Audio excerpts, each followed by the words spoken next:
ప్రకాశం జిల్లా దర్శి పట్టణంలో వేయించేసి ఉన్న శ్రీ అంకాలమ్మ తల్లి దేవస్థానంలో గత 40 రోజులుగా నిర్వహించిన ప్రత్యేక అభిషేకాలు, హోమాలు, పూజా కార్యక్రమాలు భక్తుల సందడి మధ్య జరుపుకొని ప్రత్యేక ఆకర్షణగా నిలిచాయి. పంచముఖ ఆంజనేయ స్వామి ఆలయ నిర్మాణ కార్యక్రమంలో భాగంగా నిర్వహించిన ఈ ఆధ్యాత్మిక యజ్ఞంలో ప్రతిరోజు అనేక మంది భక్తులు పాల్గొని అమ్మవారి ఆశీస్సులు అందుకున్నారు.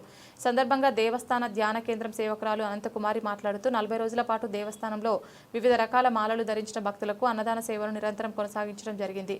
అమ్మవారి ఆశీస్సులతో కార్యక్రమం విజయవంతంగా జరిగిందని తెలిపారు. దర్శి పట్టణానికి చెందిన ప్రముఖ పారిశ్రామికవేత్త బొగ్గారపు సుబ్బారావు అమ్మవారికి బహుమతిగా 50 కిలోల బియ్యం దానం చేయడం భక్తుల ప్రశంసలు పొందింది.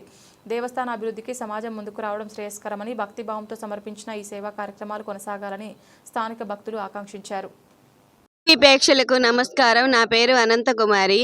మాది దర్శి. ఇక్కడ అంకాలమ్మ దేవస్థానం నందు దసరా నవరాత్రులు కాడించి ఈ రోజు వరకు అన్నదానం జరుగుతుంది. ఈ రోజుతో ముగియనుంది. దసరా నవరాత్రులలో చండీ హోమాలు జరిగాయి. తర్వాత కార్తీక మాసం నుంచి పక్కనే పంచముఖ ఆంజనేయ స్వామి, శివుడు, వారాహి మాత అన్ని శంకుస్థాపన జరుగున్నాయి. గుళ్ళు నిర్మాణంలో ఉంది. అట్లాగనే ధ్యాన మందిరం కూడా జరుగుతుంది. ఇక్కడ ధ్యాన కేంద్రానికి ఎవరన్నా సహకారం అందించేవాళ్ళు అందించవలసిందిగా కోరుచున్నాము. పోతే అన్నదాన కార్యక్రమాలు కానీ అంకాలమ్మ తల్లి దేవస్థానంలో కార్యక్రమాలు కానీ అన్ని ముందుండి రమణారెడ్డి అన్నయ్య గారు అందరికీ స్వాములకి ఇబ్బంది లేకుండా డైలీ అన్నదానము చేయటము చాలా సంతోషకరమైంది.